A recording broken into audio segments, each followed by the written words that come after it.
James Peterson's hands trembled as security officers flanked him at the airport gate. Just 24 hours ago, he was a senior flight attendant with a flawless 15-year record. Now he was being publicly escorted off duty, fired. Not just him, the entire crew had been terminated. Behind them, standing still and composed in a sleek Navy power suit, was Dr. Maya Washington, CEO of Phoenix Medical Technologies, the woman they had mocked, the woman they had tried to humiliate with undercooked chicken and whispers of diversity hire.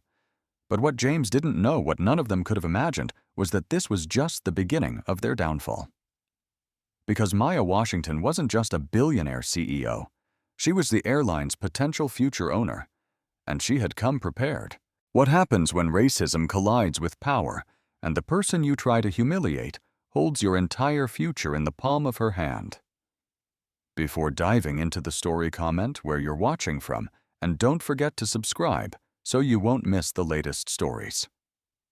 Dr. Maya Washington stood at Gate B-17 of O'Hare International Airport, the glossy marble floors beneath her burgundy Louboutins clicking in subtle rhythm. On her wrist, a Patek Philippe watch ticked with clinical precision, reminding her that every second of this day mattered. She wasn't just flying to Boston. She was flying into the most important meeting of her company's existence. Phoenix Medical Technologies. Her brainchild built from a kitchen table, and a dream was about to finalize a $2.8 billion merger that would bring affordable life-saving cardiac devices to communities long ignored by the healthcare system. She adjusted the Navy power suit her mother had gifted her upon making her first million. Her suitcase, sleek and understated, held not just clothes, but meticulously annotated merger documents and a black fountain pen her father had once told her would sign her destiny. But as she handed her first-class boarding pass to the attendant at the jet bridge, the shift in energy was instant. The flight attendant, James Peterson, eyed her from head to toe. The cheerful professionalism he'd offered to the white businessman ahead of her vanished. His smile faltered. His tone dropped by several degrees. "Welcome aboard," he said flatly. Maya nodded, used to this. The glances, the doubt, the subtle challenge that came with being a black woman in spaces where people assumed she didn't belong. She had seen that flicker of disbelief more times than she could count at board meetings and investor pitches, even in Ivy League classrooms. As she made her way to seat 2A, a plush leather oasis meant for comfort and respect, she felt the scrutiny of the cabin. First class was populated by white men in bespoke suits, most buried in devices or sipping pre-flight champagne. None of them looked up. None of them needed to. They had already decided she was an outlier.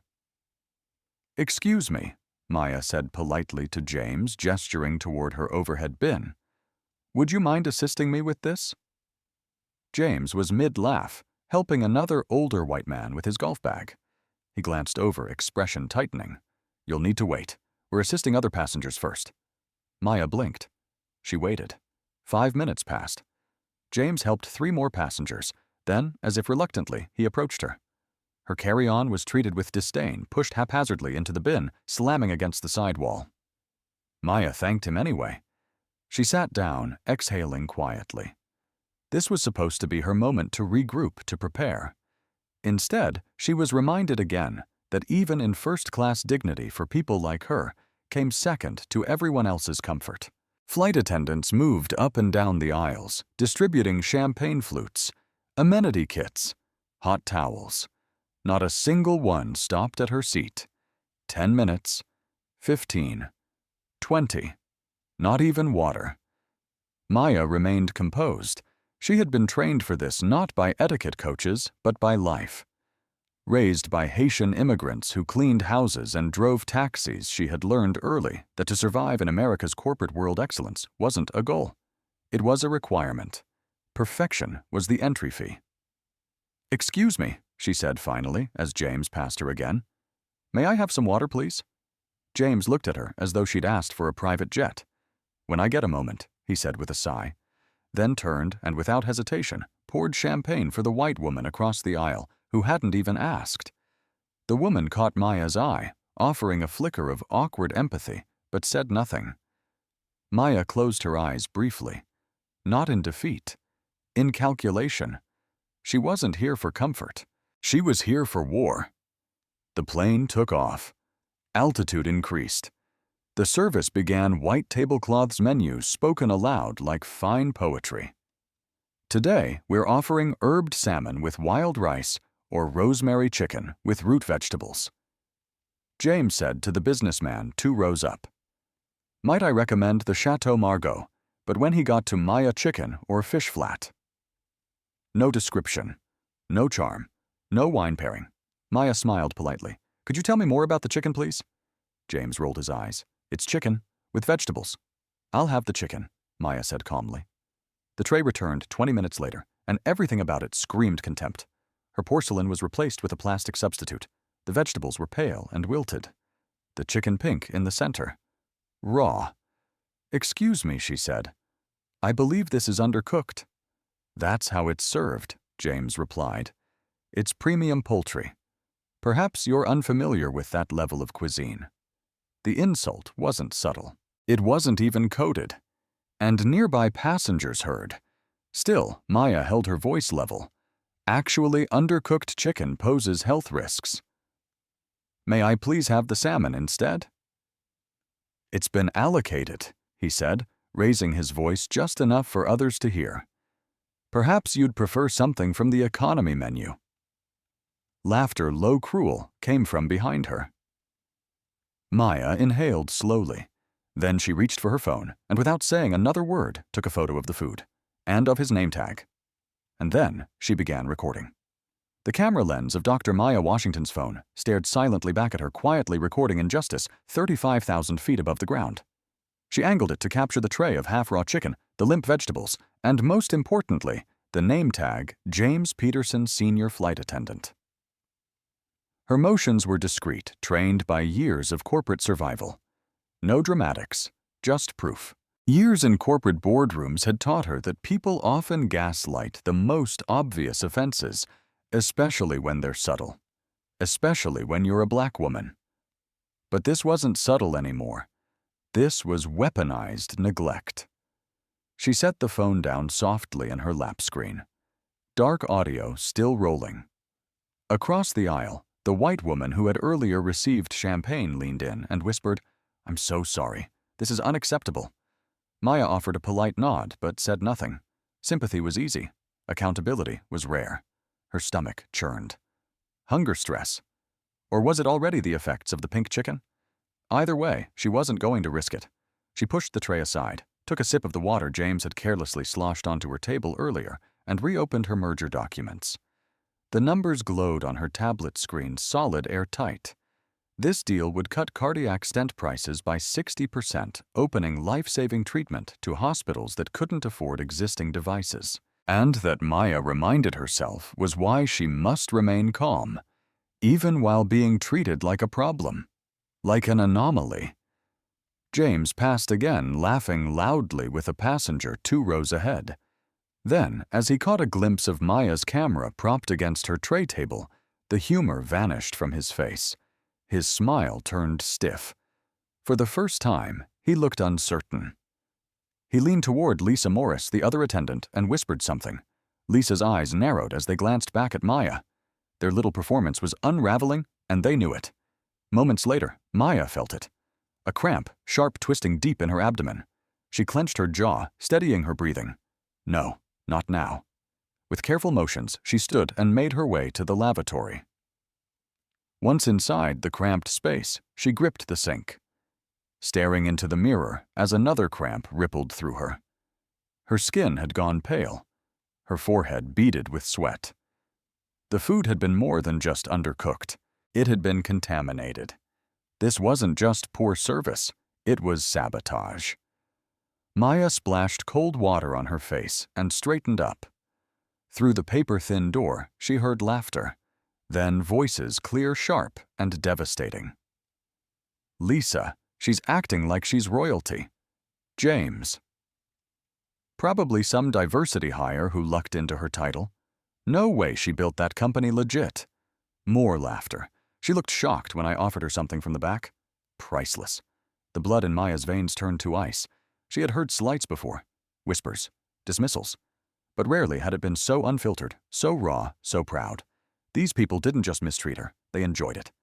She activated the audio recorder again. The voices continued. She got every word. She stepped out quietly. The moment they saw her, their laughter died. James fumbled with the beverage cart. Lisa turned toward the galley, pretending not to notice. Maya said nothing. Her silence was thunder. Back in her seat, she tapped on her phone and began uploading the clips to her encrypted cloud storage. Names, faces, audio, timelines. She had learned early that documentation wasn't just protection, it was power. From the row across, a voice spoke low but firm. "Are you all right?" It was the elderly white gentleman who had watched everything unfold. Maya turned to face him. "I couldn't help noticing. This doesn't look like a service issue. This looks personal." Maya hesitated. She wasn't used to strangers stepping up, but something about his demeanor told her he wasn't posturing. "I'm William Thornton," he said, extending a hand. "Former civil rights attorney, and I'll testify if it comes to that." Maya raised an eyebrow. "You've been watching every moment, and I've seen enough." For the first time since boarding, Maya allowed a hint of relief to show. "Thank you," she said simply. He nodded, then passed her a folded napkin. She unfolded it under the tray, recording everything since boarding. "Let me know when you need me." Then she noticed something else. The man sitting beside her, silent since boarding, now looked over with keen interest. He had a crisp suit, Rolex peeking from his cuff, and an unsettling coldness behind his eyes. "Quite the flight," he said. Maya nodded cautiously. "It's been memorable. I'm Stephen Reynolds," he said, "Executive VP Medicorp." The words hit her like another blow. Medicorp, her biggest competitor, the same company her merger would dethrone, the same company that stood to lose billions if Phoenix succeeded. And now their second in command just happened to be sitting next to her. Her jaw clenched. Reynolds smiled. "Chicken any good?" The trap wasn't just about humiliation. It was strategy. They weren't just trying to ruin her flight. They were trying to stop her mission. The cabin door shut with a thud that echoed through Maya Washington's chest like a warning. Inside the Boeing 787 Dreamliner, the atmosphere was sharp, sterile, and simmering with unspoken judgment. As she stepped into the first-class cabin, her boarding pass in hand, her heels clicked softly on the carpet, but the pause in the lead flight attendant's smile was anything but soft. It was razor-sharp. "Welcome aboard," said James Peterson. His smile was tight, his tone cooler than the one he'd used for the white executive who boarded just seconds before. Maya handed him her first-class ticket. It was premium booked under her full name, Dr. Maya Washington, a name known in boardrooms and biotech panels across the globe, but at this moment it meant nothing to him. She offered a courteous nod and proceeded to her seat 2A. The first-class section was a sea of pale faces and tailored suits peppered with Rolex watches and Bluetooth headsets. As she moved down the aisle, she felt it the weight of glances. Not overt, not loud, but present. The kind of glances that quietly asked, "Are you sure you belong here?" She placed her briefcase under the seat and reached for the overhead bin to stow her carry-on. It was heavier than expected, packed with merger documents, confidential legal reviews, and research projections that would shape the future of affordable healthcare in America. As she reached up, her arm shook slightly. "Excuse me," she called out calmly to the nearby attendant. "Would you mind assisting me with my bag?" James Peterson, who had been joking enthusiastically with an older white gentleman about golf courses in Scottsdale, looked at her without moving. "You'll need to wait," he said, the smile gone. Then he turned back to his conversation. Maya blinked, caught off guard by his tone. Her hand dropped slowly. She stood in the aisle for nearly 5 minutes as James helped 4 other passengers with their bags, none of whom had asked for assistance. When he finally came to her, he said nothing. He grabbed her bag and shoved it carelessly into the bin, nearly slamming the compartment door. "Thank you," she said evenly. Years in the corporate world had taught her that the loudest person in the room often lost the deal. Her voice had become a weapon, not for raising, but for cutting through noise with calm precision. The tension didn't stop with the luggage. As the rest of the first-class cabin began receiving hot towels, champagne, and amenity kits, Maya sat untouched. 20 minutes passed. Flight attendants flowed around her like she was invisible, like her $3,000 seat had come without service. She observed, silent, controlled. "Excuse me," she finally said as James passed by again. "May I have a glass of water, please?" He didn't mask his sigh. "I'll get to it when I can," he said, and immediately turned to pour champagne for a white woman who hadn't even requested it. Across the aisle, the woman glanced at Maya with a mix of embarrassment and discomfort. 2 rows back, 2 businessmen chuckled under their breath. Maya's jaw tightened just enough to be felt, but not seen. She turned to the documents in her lap, her merger terms with Westfield Medical.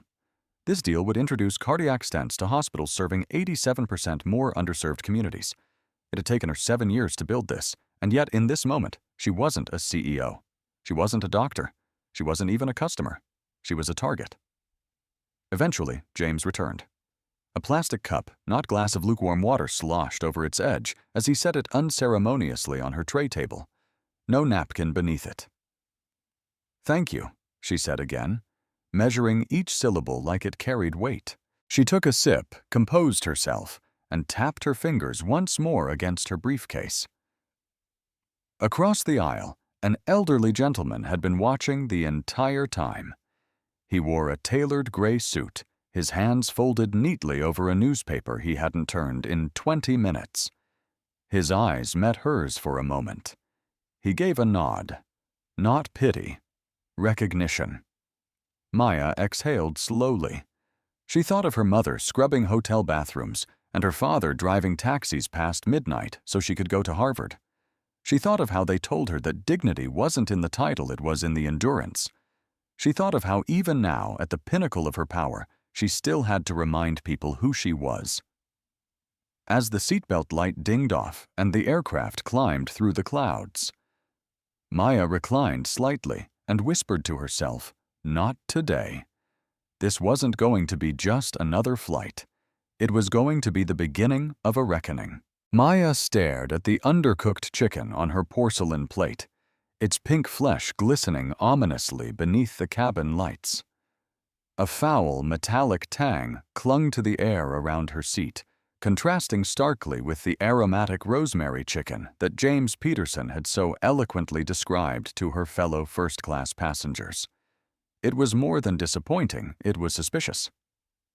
Still maintaining her composure, she pressed the call button. "Something wrong, ma'am?" Lisa Morris appeared beside her with the faintest smirk. "Yes," Maya replied evenly. "The chicken is undercooked. I'd like to exchange it." Lisa leaned in slightly, her voice just above a whisper. "This isn't a cafeteria, Dr. Washington. If you don't like the taste, you don't have to eat it." Maya blinked slowly. The condescension wasn't even veiled now. The implication was clear. You don't belong here, and any complaint will be treated as a nuisance. Suppressing the tightening in her stomach, not just from the poorly prepared meal, but from the familiar weight of racial contempt. Maya picked up her phone. She captured a photograph of the chicken and discreetly recorded a voice memo describing the events so far. Documentation wasn't just protection, it was power. When James passed her seat again, she tried one last time. "Mr. Peterson, this meal is a health hazard. Could I please speak to the lead attendant?" He gave a tight, forced smile. "She's resting before landing. Try to enjoy your meal." From her peripheral vision, Maya noticed several passengers glance toward her. Some wore discomfort, others amusement. A few, perhaps the most dangerous, were completely indifferent.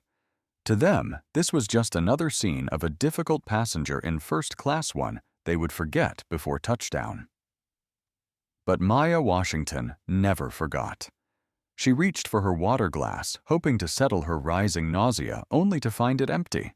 Again, while her seatmates received refills without asking, she had to flag down James once more. When he came, His tray brushed the corner of her documents, knocking them slightly off the table. "Oops," he muttered, not stopping. That's when she noticed something new. Her seatmate, the man who had been quiet since boarding, was watching her closely. "Trouble with the service?" he asked in a polished tone. "Nothing I haven't handled before," Maya replied. He extended a hand. "Stephen Reynolds. I represent Medicorp." Maya's stomach dropped. Medicorp was Phoenix's biggest competitor. Their products cost nearly 4 times as much as hers and were protected by aggressive legal lobbying. That explained the suit, the seat assignment, the timing. It wasn't a coincidence. And suddenly, everything clicked. The bad food, the dismissive tone, the constant microaggressions. The entire flight felt orchestrated. But why? To humiliate her. To shake her confidence before the biggest meeting of her career. Stephen smiled thinly, watching her piece the puzzle together. "Unfortunate meal situation," he murmured. "These airlines always cutting corners. Shame, really." His eyes gleamed with unspoken menace. Maya knew that look. He wasn't here by accident. She turned back to her tray, her jaw clenched. Whatever this was, discrimination, sabotage, espionage, it was happening in real time. And the stakes weren't just personal. They were systemic. If she missed her Boston meeting or lost her footing, Medicorp would retain their stranglehold on overpriced healthcare. Thousands of lives hung in the balance. Her body betrayed her next. A cramp twisted through her abdomen like a vice. She stood up quickly, murmured an apology, and made her way to the lavatory legs unsteady. Inside, she barely managed to keep from collapsing. Cold sweat dampened her temples. It was food poisoning. No doubt. As the plane hummed at cruising altitude, Maya steadied herself with shaking hands, then heard voices just beyond the door. "She's being dramatic," Lisa whispered. "Acting like she's some VIP. She probably faked the whole thing for attention," James added. "I mean, what CEO wears Louboutins to fly commercial?" Their laughter sent a chill down her spine. She'd endured enough boardrooms full of smirks, enough press conferences where her authority was questioned to recognize the core of what she was hearing, contempt rooted in prejudice. Maya did something then she had never done mid-flight. She activated her phone's voice recorder and quietly slipped it into her breast pocket. Every word, every insult, every snide comment, they would become testimony. Returning to her seat, she passed Reynolds again. Feeling better, he asked, voice drenched in sarcasm. "Actually," she said, eyes fierce, "I'm just getting started." This wasn't just about her anymore. It was about every woman of color made to feel like an intruder in elite spaces. Every patient denied access to affordable medical devices. Every employee punished for daring to demand basic respect. Maya picked up her pen and opened her notes again, ignoring the churn in her gut. She wouldn't allow poison, literal or metaphorical, to derail her mission. She was going to Boston, and she was going to burn the whole corrupt system to the ground. Maya sat stiffly in her seat as James retreated down the aisle, the taste of undercooked chicken still lingering on her tongue. The flight had barely reached cruising altitude, yet the discomfort twisting in her gut wasn't solely from food. It was something deeper. An old familiar tightness rooted in years of coded comments and glances that questioned her presence in places she'd earned twice over. Her gaze drifted to the tray in front of her. The chicken's pink center glistened under the cabin lights. It was a clear health risk, no debate there. She pushed the tray aside quietly, picked up her phone, and took another photo of the dish. The previous image had captured the general state of the food. This one was close-up, indisputable. Her expression didn't flinch. She was beyond embarrassment. This was documentation. Minutes later, Lisa passed by again, deliberately ignoring Maya's raised hand. It wasn't until Maya firmly called her name that she stopped, turned, and forced a smile. "Yes, Dr. Washington." The emphasis on doctor came with a blade's edge. "This meal is unsafe to eat," Maya said calmly, gesturing toward the plate. It's undercooked. I'd like the salmon option instead. Lisa glanced down and immediately looked back up, unmoved. As I mentioned before, the salmon has been allocated. We can offer something from the alternative menu. Maya didn't blink. I'm not asking for a favor. I'm requesting a meal that is safe to eat in the class I paid for. Lisa sighed, her voice laced with forced professionalism. We'll see what we can do, she said, before vanishing behind the curtain never to return. The man across the aisle, William Thornton, Maya now remembered, leaned slightly into the aisle. You handled that better than most, Wood. He murmured, his tone gentle, sincere. Maya gave a polite nod. This isn't the first time. I suspected as much, he replied, settling back in his seat, but not before offering a look of quiet solidarity. Maya took a breath and opened her laptop. If they weren't going to treat her with respect, she'd pour her attention into the merger prep. Maybe they thought they could wear her down. Maybe they assumed she'd take the abuse quietly. But Maya Washington had made an entire career out of being underestimated and proving people wrong. Suddenly, a sharp cramp bloomed in her abdomen. She gritted her teeth and clutched the edge of the armrest. Another followed. Sweat gathered at her temple. Something was very wrong. Her body was reacting not just with discomfort, but with urgency. She reached under her seat and pulled out a bottle of water. After one sip, her stomach clenched harder. She rose slowly and made her way to the lavatory. Inside, she locked the door, braced herself against the sink, and stared at her reflection. Her skin looked a shade paler. Her hands trembled slightly. Food poisoning. It was unmistakable. She splashed cold water on her face and steadied her breathing.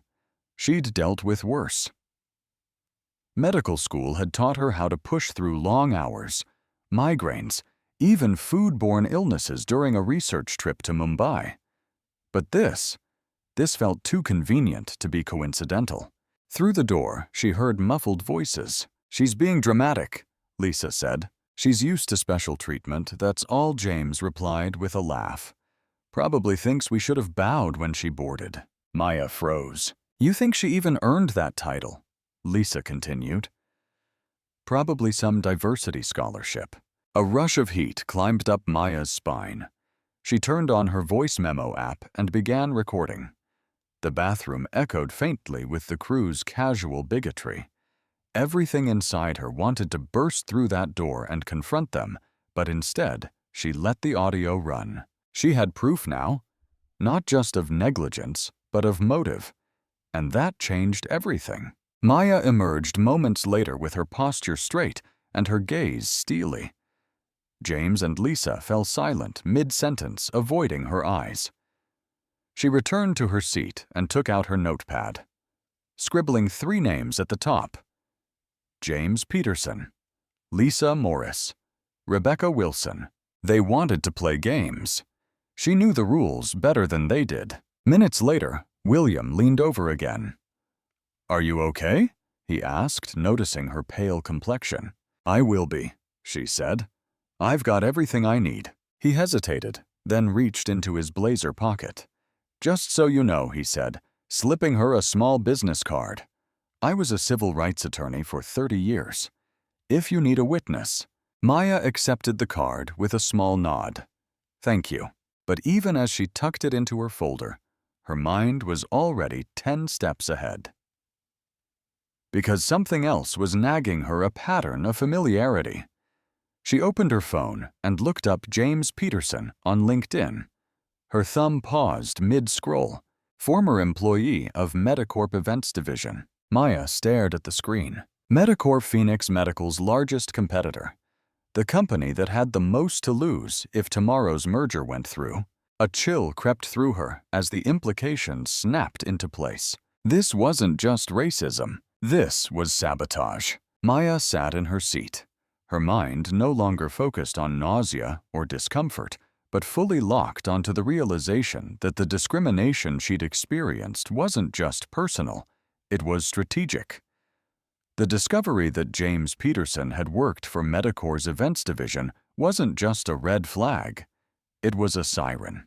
She dug deeper. Using the spotty in-flight Wi-Fi and her Elite Flyer account access, Maya navigated through Skyline Airways' internal scheduling logs. She was one of the few VIP clients granted access to advanced flight data due to her company's corporate travel agreements. She found her booking Flight 4821 to Boston and then checked the assigned crew manifest. Something stood out immediately. James Peterson, Lisa Morris, and Rebecca Wilson had all swapped into this flight 3 days prior, right after Maya's ticket had been confirmed.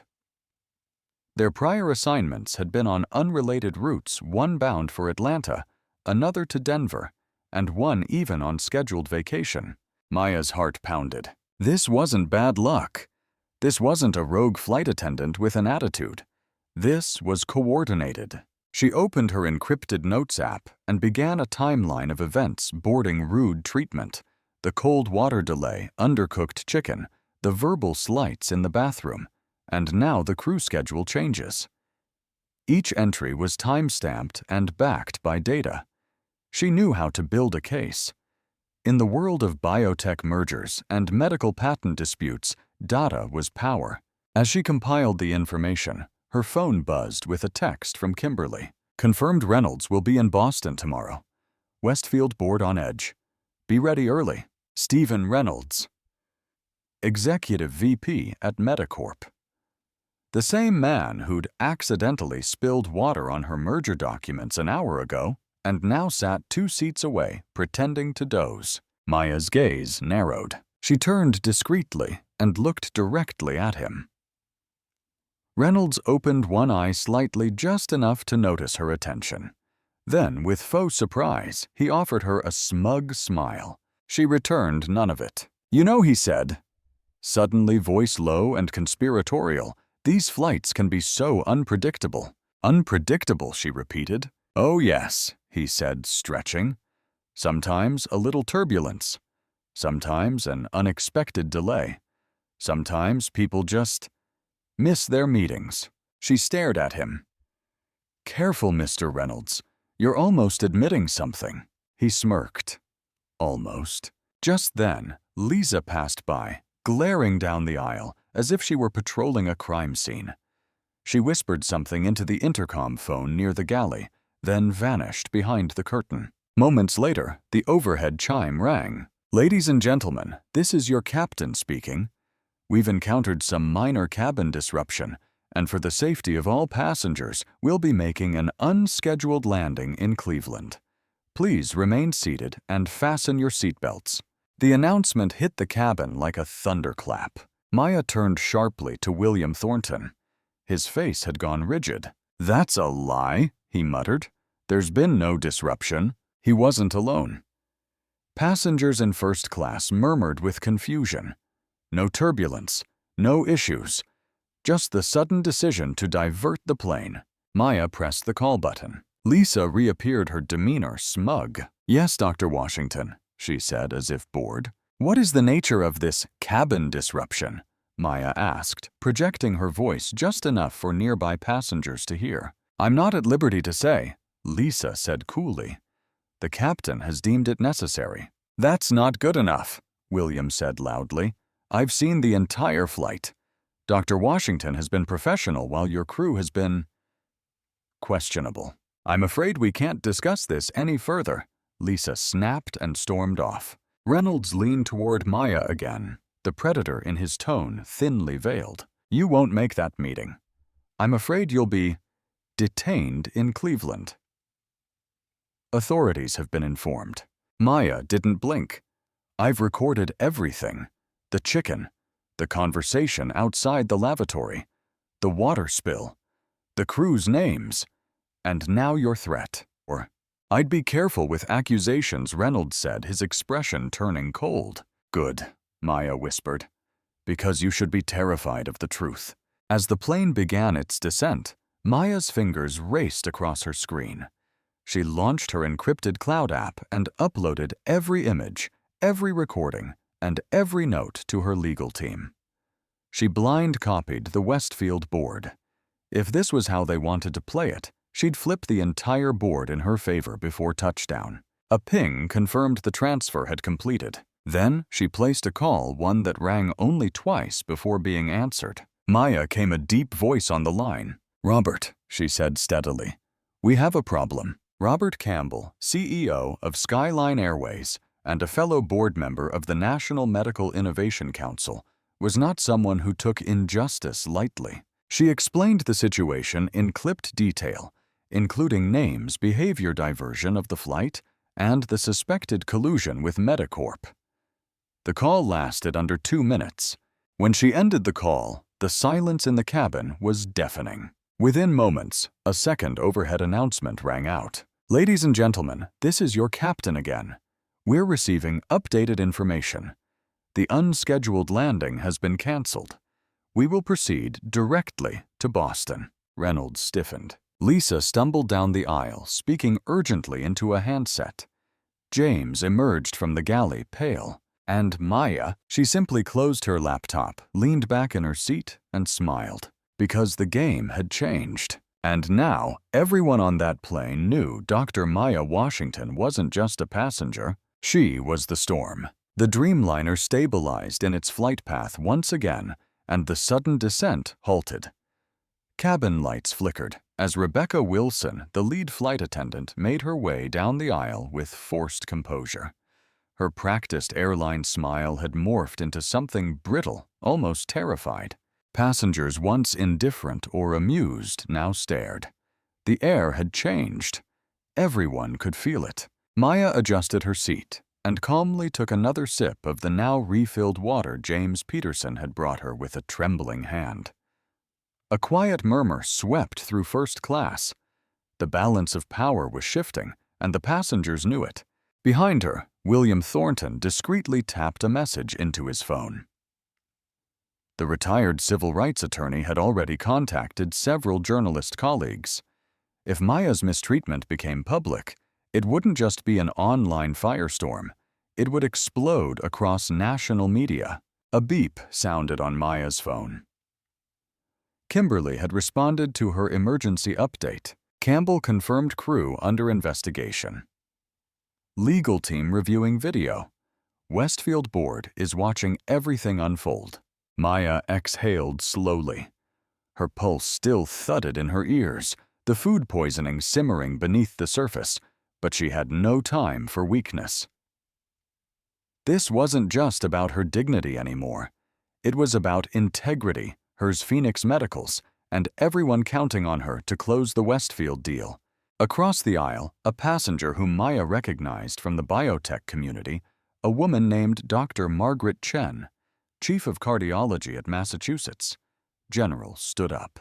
"I'd like to say something," Dr. Chen said loudly enough for the whole cabin to hear. Rebecca, halfway down the aisle, stopped. "I've flown over 400 times for medical conferences. I've sat in first class with world-renowned surgeons, many of whom look like Dr. Washington. What I saw today was not just rude, it was discriminatory and strategic." Passengers murmured in agreement. Rebecca turned crimson. "Ma'am, please remain seated." Dr. Chen didn't budge. "I've already uploaded a detailed account of everything to the Civil Rights Division. I suggest you do the same before this spirals any further." Reynolds's confidence was draining visibly.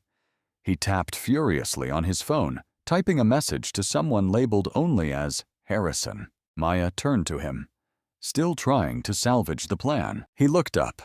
"You think this ends here?" "No," Maya said evenly. "It ends in a courtroom on headlines and in the shareholder meetings of both our companies." Just then, a flight attendant from the back, one who hadn't been part of the original crew targeting Maya, approached her quietly and slipped her a folded napkin. Inside was a scrawled note. "I wasn't part of it. They made us switch routes last minute. I saw James and Reynolds in the lounge before the flight. Looked like cash changed hands." Maya's heart rate kicked up.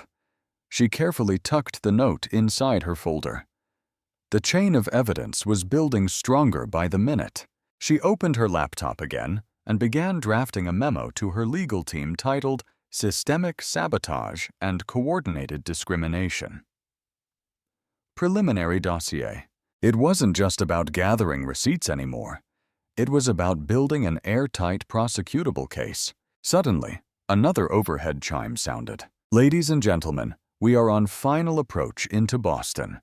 We thank you for your patience and apologize for earlier confusion. Upon landing, please remain seated while we conduct a brief deplaning procedure. That wasn't standard protocol. Maya turned to William. They're preparing a face-saving exit strategy. Too late, he replied with a dry smile. The court of public opinion is already in session. Reynolds leaned back, sighing. His cocky grin was gone. You don't realize what you've started, he said quietly to Maya. She didn't look at him. You're right. I started something that's going to change the entire healthcare landscape. You're just one CEO, Reynolds hissed. I have 10 senators on speed dial. Maya finally met his gaze. And I have 10 million people waiting for a heart stent they can afford. Who do you think history will side with? Reynolds looked away. As the plane's wheels touched down on the tarmac, applause erupted not for the landing, but for Maya. A passenger in row 1A started clapping, then Dr. Chen joined, then William. Soon, nearly everyone in first class was on their feet, applauding not just her composure, but the quiet strength she'd shown under pressure. James Peterson stood frozen in the galley, his hands clenched into fists. Lisa peered from behind the curtain, her face ashen. Rebecca, standing at the front of the cabin, took a deep breath and picked up the intercom. On behalf of Skyline Airways, we thank you for flying with us. We'd like to remind all passengers to remain seated as the CEO of our airline, Mr. Robert Campbell, will be boarding momentarily. Gasps echoed. This wasn't just damage control. This was a reckoning. Maya straightened her jacket and reached into her bag for her lucky pen, the one her parents gave her at graduation. The one she always used for signing merger deals. This wasn't over. It was just beginning. The jet bridge hissed as it connected to the plane. For a moment, time stood still. Every passenger in first class craned their necks waiting to see who would step aboard. Then the doors opened, and in walked Robert Campbell, CEO of Skyline Airways. He was tall, silver-haired, and dressed in a navy pinstripe suit that radiated executive authority. His presence changed the temperature in the room. Behind him followed 3 individuals: Skyline's general counsel, head of corporate security, and a no-nonsense woman holding a slim laptop, most likely their chief compliance officer. Campbell scanned the cabin until his eyes landed on Maya Washington. His expression tightened not in disapproval, but in barely restrained anger. Not at her, but at what had transpired under his airline's banner. Dr. Washington, he said firmly, striding to her seat. May I have a word? Maya stood composed despite the nausea that still lurked beneath the surface of her poise. Of course, Campbell turned to address the cabin. Everyone please remain seated. We'll be conducting a brief review of today's events. He motioned towards the galley. James Peterson visibly flinched. Rebecca Wilson attempted to disappear into the cabin wall. You 3, Campbell said without raising his voice, but commanding nonetheless. With me. Now. James, Lisa, and Rebecca hesitated. Maya stepped aside as they filed toward the front heads low. Reynolds tried to quietly follow, but Campbell held up a hand. Not you, Mr. Reynolds. You and I will speak shortly. Separately. That moment froze Reynolds in place. His attempt to distance himself had failed. Campbell turned to Maya. Are you physically able to continue, Dr. Washington? We have medical staff waiting if needed. I'm managing, Maya said softly, but I'd prefer to address this now while facts are fresh. Understood. A folding seat near the galley was cleared. Campbell took it while Maya remained standing, visibly holding the floor without needing a podium. First, Campbell said, I've reviewed the flight manifest employee scheduling logs and internal messages provided by your legal team. The facts suggest this was a coordinated effort involving crew members with prior ties to your competitor. He paused. I am beyond appalled. I appreciate your presence, Robert Maya said. But we both know this goes beyond policy violations. It's an orchestrated sabotage effort disguised as racial discrimination because they knew it would be dismissed as a misunderstanding. The passengers in the cabin listened silently now, fully aware they were witnessing something unprecedented, not a corporate incident, an industry earthquake. I agree, Campbell replied. We've already suspended James Peterson, Lisa Morris, and Rebecca Wilson pending termination hearings. The captain is under internal review.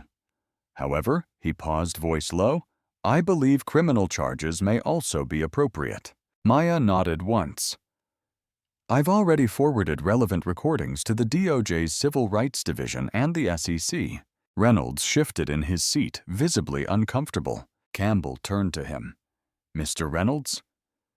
Medicor has long had a reputation for aggressive market tactics, but never until now has your strategy endangered the lives of passengers and violated federal aviation law. Reynolds tried to summon his usual smug confidence. We've done nothing illegal. Business is business.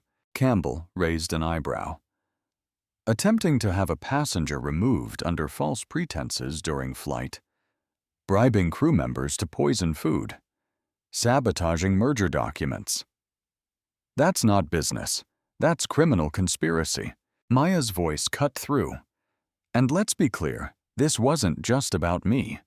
If I had missed that merger meeting, tens of thousands of people would have been denied access to affordable cardiac devices. A passenger behind them muttered, disgusting. Another said, shameful. Campbell stood.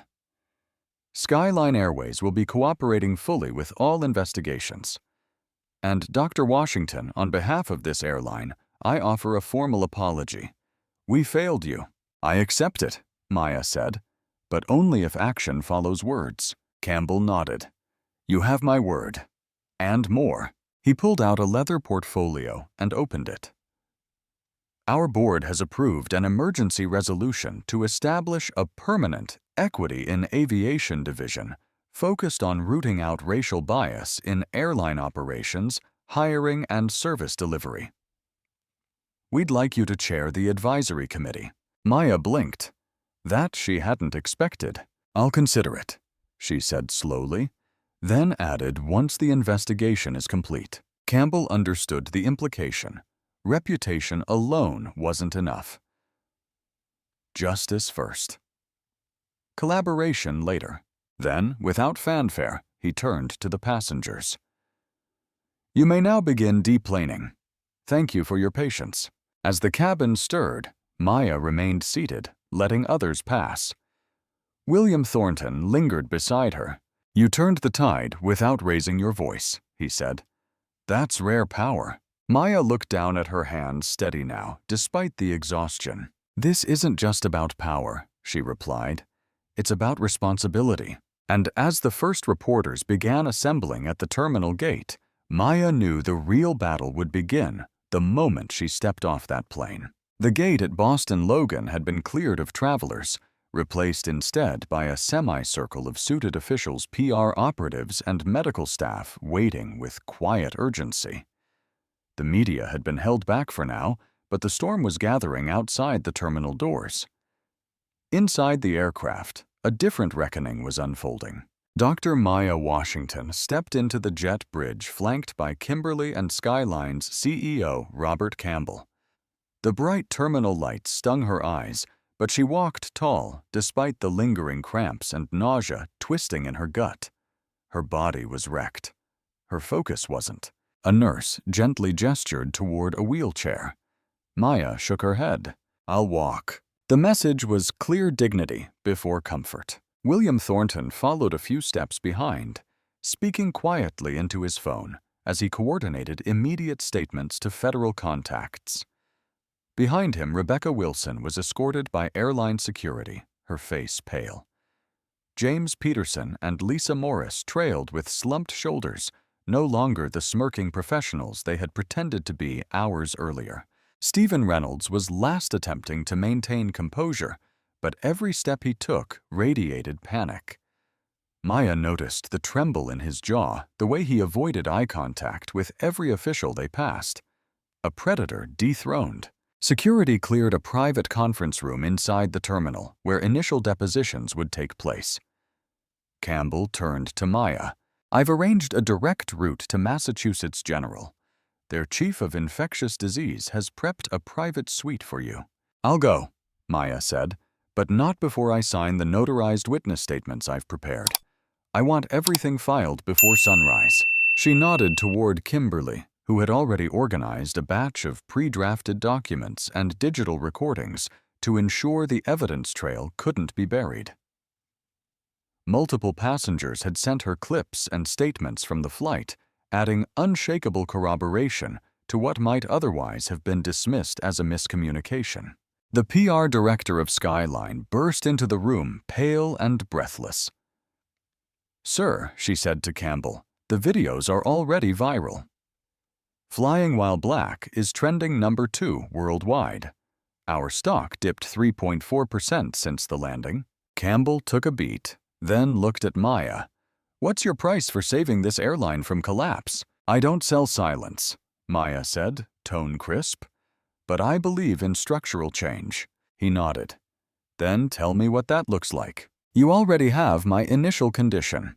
Full cooperation with federal authorities. Immediate suspension of the involved crew. Public acknowledgement of systemic issues, not just isolated incidents. And a permanent executive board seat for equity compliance." Campbell was quiet for a moment. Then, done. Maya didn't smile. She simply signed the first set of documents and handed them off to Thornton. The retired attorney reviewed them quickly before giving her a subtle nod. They were airtight. Outside the terminal window, she spotted the news vans circling like vultures. But Maya didn't feel preyed upon. She was the storm they hadn't seen coming. As the adrenaline faded, pain returned with full intensity. She winced, placing a hand to her abdomen. The food poisoning worsened by stress was beginning to break through her focus. "Let's move," she said. "I'll rest in the ambulance." The group exited through a private service hallway. Maya allowed herself to sit on the stretcher only after they were completely out of public view. Kimberly and Campbell rode with her, the silence thick with strategy. "Medicorp knows you won't be at the boardroom tomorrow," Campbell said. "They think I won't," Maya corrected. "You still intend to show." "If I don't," Maya said, "they win. This isn't about me. It's about every patient waiting in a hospital bed whose surgery depends on the devices this merger will provide." Campbell nodded. "I underestimated you. I get that a lot." When they arrived at Massachusetts General, a specialized team whisked her into the private wing. The IV fluid started immediately. Tests were run on the leftover chicken she had saved from the flight. The lead toxicologist stepped into her room 20 minutes later. "It's salmonella," he confirmed. "High concentration. Based on timing and symptoms, it was deliberate. We'll fast-track the analysis for legal purposes." Maya closed her eyes. Kimberly spoke in a low voice. "The Westfield board has been briefed. They're horrified. You have their full attention." "Good," Maya whispered, eyes still closed. "Because we still have work to do." While she rested, her team worked through the night. Kimberly coordinated with cybersecurity specialists to recover Reynolds's deleted messages. Thornton managed federal outreach. Phoenix Medical's legal department prepared injunctions against Medicorp's rumored media smear campaigns. At 4:17 a.m., Maya opened her eyes and checked her phone. She had received a direct message from a young doctor in Mississippi. "We just received your stents. They'll save my cousin's life. Thank you for fighting." That single message wiped away the nausea, the rage, the humiliation. This was why she did it. This was the real currency of power impact. By 6:00 a.m., she was sitting up. By 7:30, dressed. by 8:00 in a black car headed for the merger meeting. The war wasn't over. But round one, she had won. By the time Maya Washington arrived at the Connecticut Avenue Club, she no longer looked like a woman who'd spent the night battling food poisoning and corporate sabotage. Her navy Armani pantsuit was flawlessly tailored, her pearl earrings gleaming beneath the warm foyer lights. Only the slight paleness in her cheeks and a flicker of fatigue in her eyes betrayed what she had endured. The boardroom was located on the top floor, accessible only by a private elevator. Maya entered with William Thornton Kimberly and 2 attorneys from Phoenix Medical's legal team. The ride-up was silent. Every member of her entourage understood the stakes. When the elevator doors opened, they were greeted by Theodore Westfield himself. "Dr. Washington," he said, offering his hand. "I wasn't sure you'd make it." "I said I would," Maya replied firmly, "and I don't break promises." Theodore gestured them into the meeting room, a space lined with oil paintings and walnut paneling, the legacy of 3 generations of medical industrialists. At the head of the long oval table sat 9 Westfield board members, each representing major regional hospitals and private equity stakeholders. Maya scanned the room. Every chair was filled except one, Stephen Reynolds's seat. Her eyes locked on the empty spot for a moment, then moved on. She didn't need him there. His absence only confirmed his retreat. "We appreciate your presence under the circumstances." Theodore began once everyone was seated. "I'm here because this merger isn't about me," Maya said. "It's about thousands of hospitals, millions of patients, and the end of predatory pricing for devices that save lives." She nodded at Kimberly, who tapped her tablet. The screen at the front of the room flickered to life, displaying an interactive map of the United States. Red dots covered large swaths of the country hospitals currently unable to afford high-end cardiac stents. As of last quarter, 68% of community hospitals could not procure life-saving stents from Medicorp due to cost. Maya explained, "This is not a supply issue, it's a greed issue." Kimberly swiped again, turning the map mostly green. With Phoenix's production model, those same hospitals can access identical devices at a 63% lower cost. Quality remains equivalent. FDA certification is complete. We've already deployed 212 units just this week. Several board members leaned forward. One adjusted his glasses, nodding slowly. "Our analytics team estimates this merger will result in a 19% drop in national cardiac-related mortality in underfunded counties within 5 years, Maya continued. "That's not just market expansion. That's moral obligation." She paused, letting the numbers sink in. "And that," she added, "is why I believe my race was used as a weapon against me yesterday. Medicorp couldn't beat our model, so they tried to destroy my credibility." An older woman near the far end cleared her throat. "We've seen the footage," she said. "The discrimination you endured was shocking." "But it doesn't affect the merger terms, does it?" Maya didn't flinch. "No, but it contextualizes the opposition. This wasn't a market disagreement. It was a coordinated attack. Not just on me, but on the possibility of equitable healthcare." Kimberly tapped again. The screen now displayed screenshots from Reynolds's texts with the crew. A message thread read, "Sabotage Washington's meeting. Use food if necessary. Keep it clean. No violence. Delay the plane." The room fell silent. Another board member, the CFO of a regional health system, broke the quiet. "This makes Medicorp's position legally vulnerable." Thornton added, "Federal authorities are already reviewing charges of corporate espionage, discrimination, and fraud. I've been in touch with the Civil Rights Division. This will expand into a DOJ-level case." Maya waited poised. Theodore folded his hands. "Dr. Washington, we called this meeting early because we want to move forward before additional interference. The numbers are clear. Your leadership is exceptional. But this board has a condition. Maya nodded. She'd expected this. We request a dedicated board seat for ethics and community outreach to ensure your devices reach the patients who need them. Most, he said. I accept, Maya replied without hesitation. In fact, I'd like to nominate Dr. Margaret Chen of Massachusetts General for that seat. She was a fellow passenger yesterday. She witnessed the events and has devoted her career to underserved communities. Theodore looked around the table. Several heads nodded in agreement. Then, quietly, he said, "Let's take a vote." Within moments, 8 hands raised. The 9th member, an elderly man in a gray suit, paused, then followed. Unanimous. The merger is approved, Theodore announced. Maya exhaled. No smile, no fist pump, just purpose. But her phone buzzed news she had anticipated. Medicorp's board had accepted Reynolds's resignation. Federal agents had subpoenaed Medicorp's communications with the airline. And in a separate twist, Phoenix had just finalized the surprise acquisition of Skyline Airways, the same airline that had allowed its crew to participate in her sabotage. The boardroom hadn't just become a site of corporate approval. It had become the arena of her full-circle justice. She stood and extended her hand across the table. Gentlemen, ladies, let's change healthcare. Together.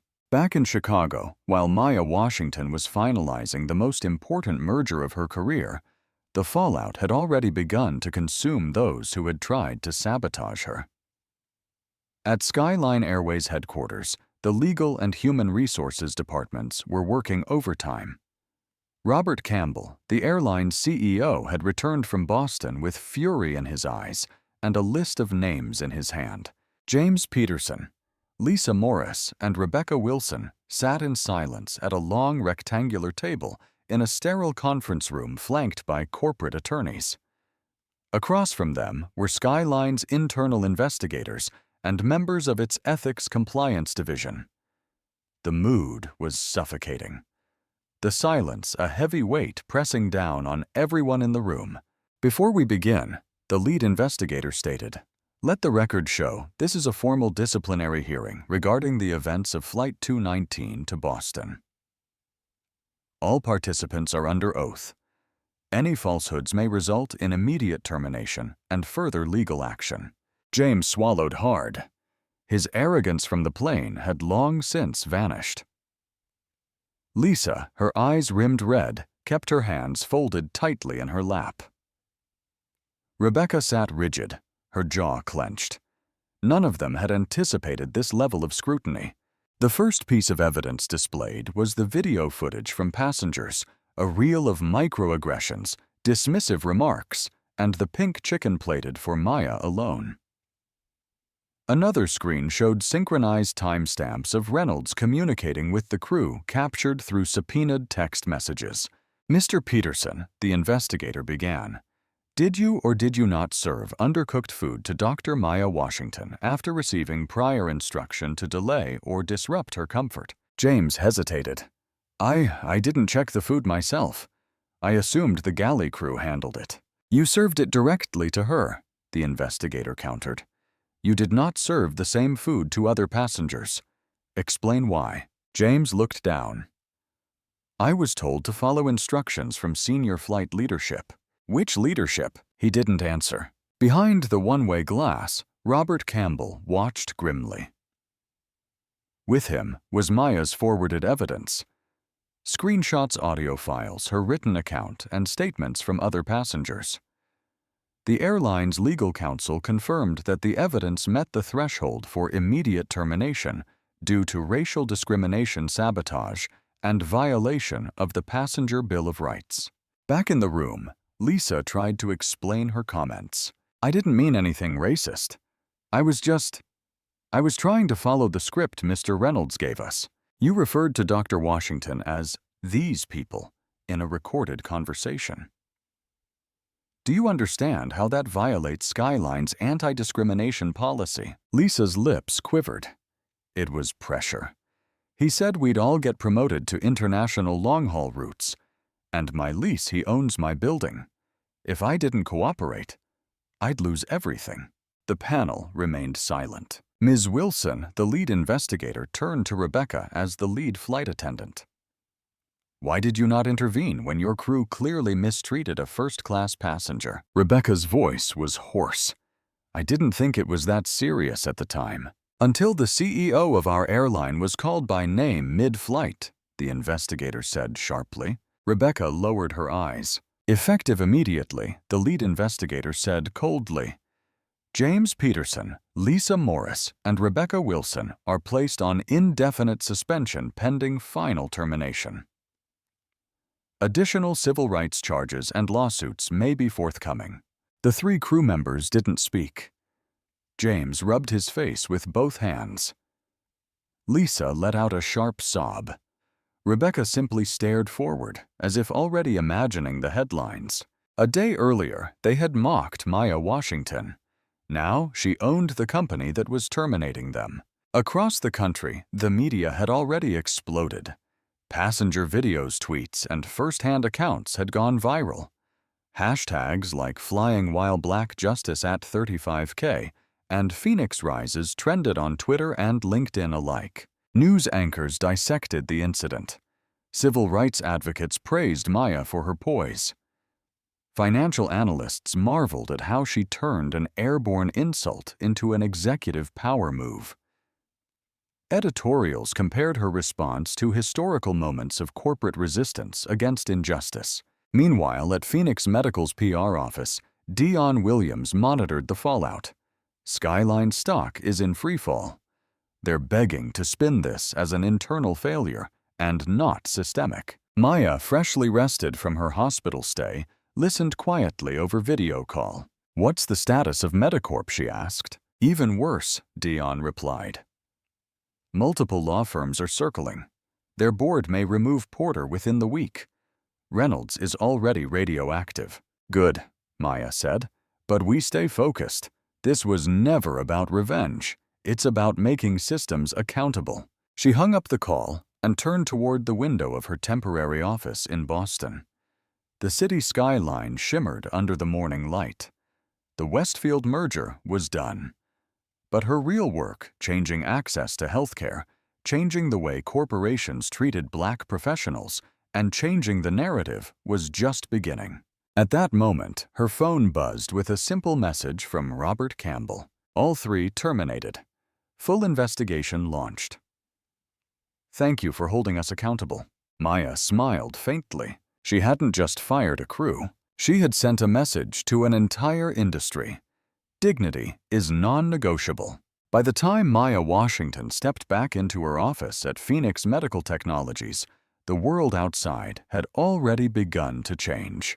Her name was trending across platforms, not as a victim of corporate sabotage, but as a symbol of composed resistance in the face of discrimination. For the first time in her career, Maya wasn't just the architect of a company revolutionizing cardiac care. She had become a public figure of accountability, leadership, and grace under fire. News outlets replayed the moment she called the airline CEO mid-flight. TikTok compilations stitched together passenger footage showing the flight attendant's dismissiveness and Reynolds' calculated sabotage. A viral clip captured her calm voice saying, "Actually, I keep receipts." It became a rallying cry. But inside the Phoenix headquarters, Maya kept her focus clear. The Westfield merger had triggered a chain reaction across the medical sector, and her mission to deliver affordable healthcare devices to underserved communities was now in the public eye like never before. Kimberly entered her office, holding a fresh press packet. You're booked for interviews with the Atlantic, Forbes, and Good Morning America. All within 72 hours. Maya raised a brow. We're not running a media tour. They're not requesting interviews about the company, Maya. They're asking about you. About the airline incident, the flight crew, the sabotage attempt. Maya sighed. That's exactly the problem. I'm not the story. Affordable healthcare is. But you are the reason people are paying attention to the issue, Kimberly said, setting the stack of interviews down gently. They're listening now. Maybe for the first time. Just then, Dayon joined them, his laptop in hand. "We've analyzed engagement data. After your name trended on Twitter, web traffic to Phoenix's hospital partnership page increased by 430%. Calls from rural hospitals have doubled. Even international NGOs are inquiring about device access in Africa and Southeast Asia." "That's not just a spike," Maya said slowly. "That's a shift." "Yes," Dayon confirmed. "And we need to ride that momentum. You've become the face of an unspoken movement, not just for racial justice, but for medical equity. People are asking how they can help, how they can partner, how they can invest." Maya stood up, walking towards the large wall display that showed real-time data on device deployments. A digital map of the U.S. flickered, highlighting new access points in green. "This," she said quietly, "is what matters." That afternoon, she addressed her full staff.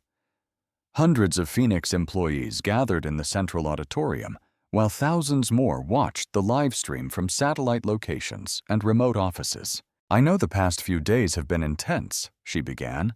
"You've seen headlines about my flight, about discrimination, sabotage, and confrontation. But today, I want to talk about something more powerful: transformation."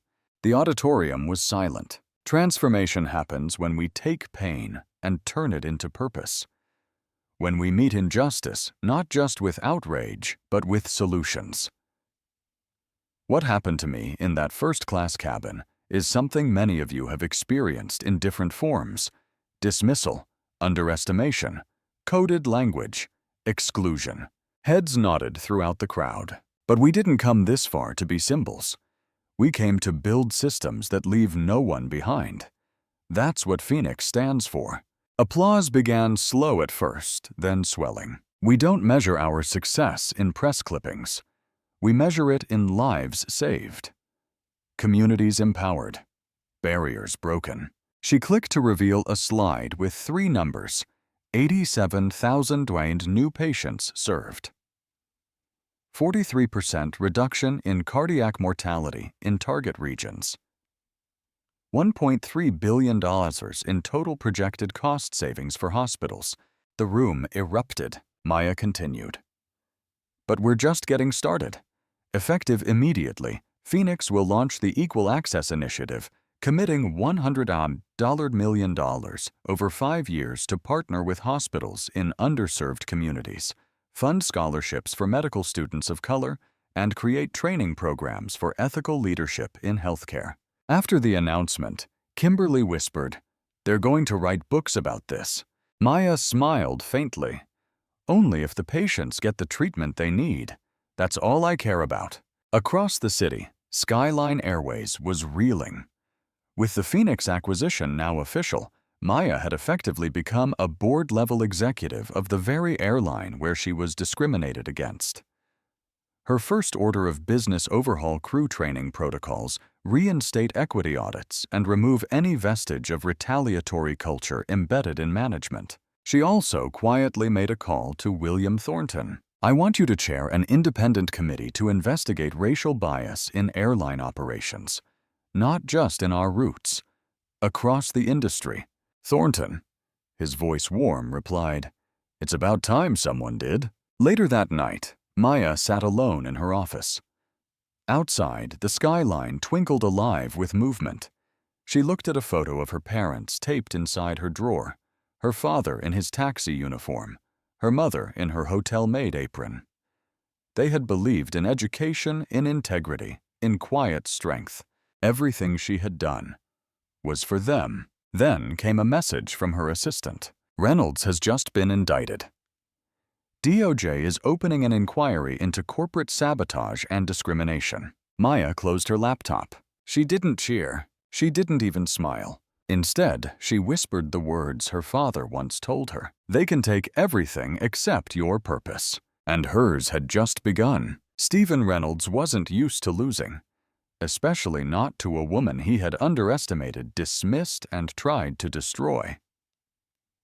Sitting in his penthouse suite at the Four Seasons, He watched news reports repeat the same narrative. Medicor VP orchestrates racial sabotage, gets outplayed by black CEO with poise and receipts. His name was being dragged across headlines and hashtags. Investors were panicking. His board had gone silent.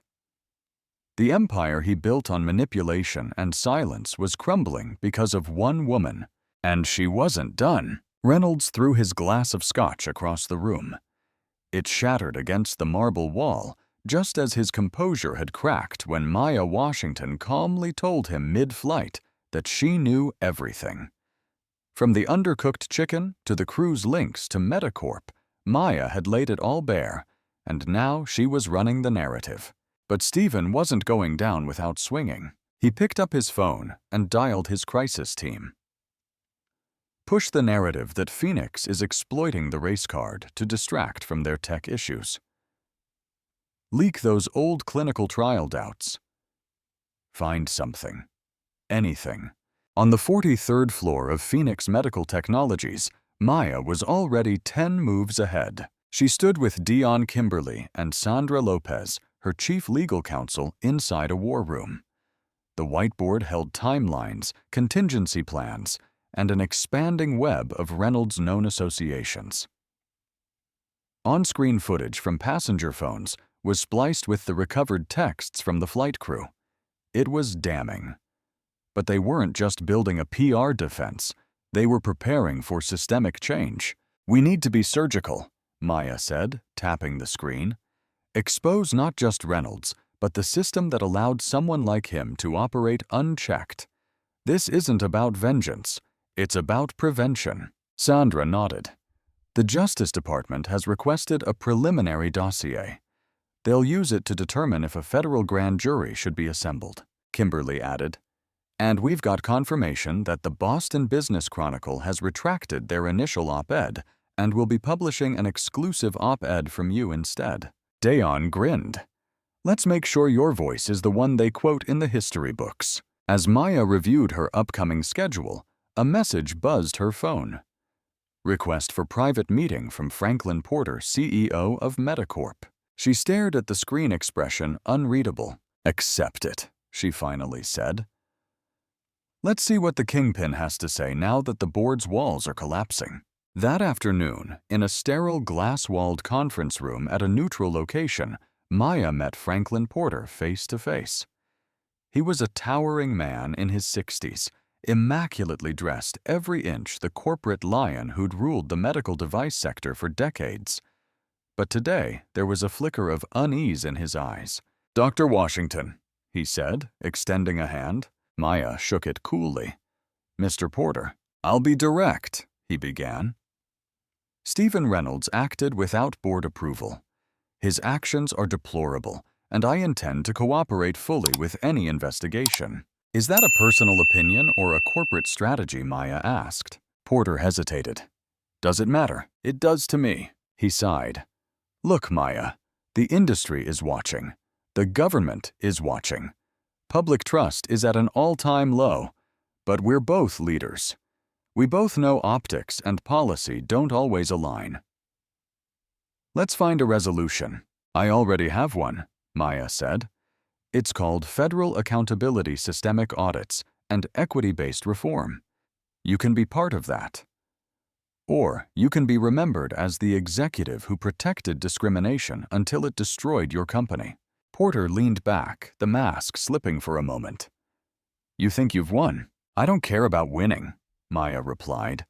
"I care about whether a 12-year-old girl in Detroit gets the cardiac stent her local hospital couldn't afford before now." A silence stretched between them.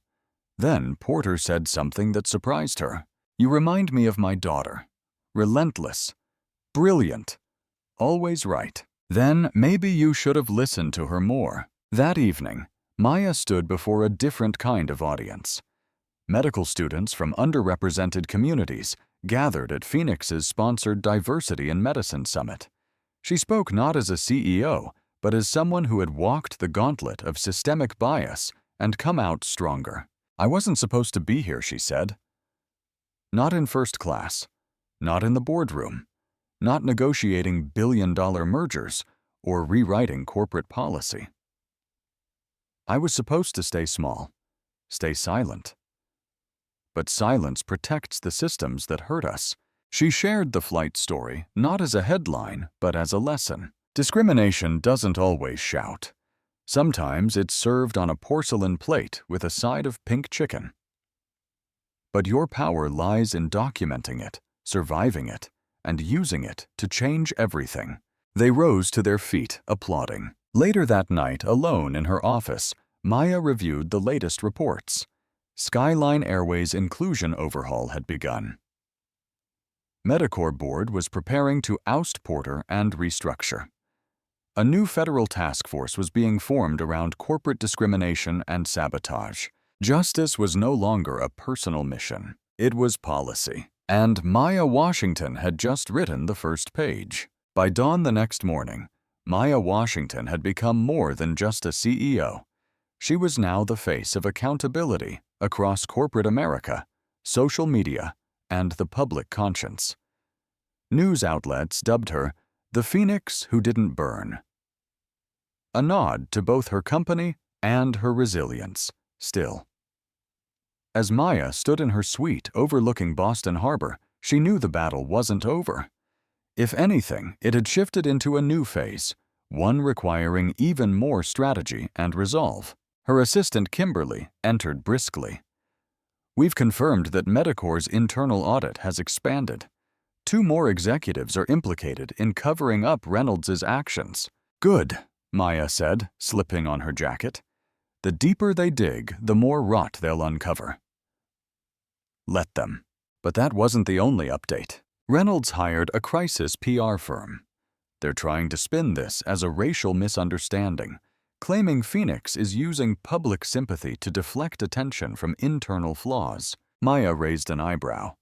"Then it's time we expose what they've been deflecting for years." She stepped into the elevator, descending into a gauntlet of flashing cameras and reporters stationed outside her hotel. The security detail flanked her, but Maya didn't flinch. She answered every question calmly about the contaminated chicken, about the attempted corporate sabotage, and most importantly, about the lives her company intended to save. "Every delay they caused wasn't just an insult to me," she told the press. "It was an attack on the people who depend on accessible health care." This isn't just about corporate power. It's about human dignity. Hours later, Maya entered a private meeting with federal regulators. The SEC, FAA, and Department of Justice had assembled an interagency team to investigate what they were now calling race-based corporate interference and collusion in interstate commerce. Sandra Lopez presented Maya's collected evidence, the text messages showing clear coordination between Reynolds and the crew. The schedule manipulation proving that James Peterson and Lisa Morris had deliberately transferred flights. The internal Skyline Airways records showing the last-minute seating reassignment of Maya beside Reynolds. And the damning video showing Reynolds handing unmarked envelopes to crew members before boarding. The DOJ representative, a sharp-eyed black woman named Teresa Ward, nodded slowly. "You've built quite the case, Dr. Washington. We'll be pursuing both civil and criminal charges." "I want something else too," Maya said. Ward tilted her head. "Policy reform. I want new federal guidelines around conflict of interest in aviation service employment. Airline staff can't be easily bribed by corporations that stand to profit from mistreating passengers. It's too easy. Too invisible." Ward smiled. "You're not just here to prosecute. You're here to rewrite the playbook." Maya nodded. "We can't change what happened on that flight, but we can make sure it never happens again." Meanwhile, back at Medicorp, chaos reigned. The board had suspended Franklin Porter.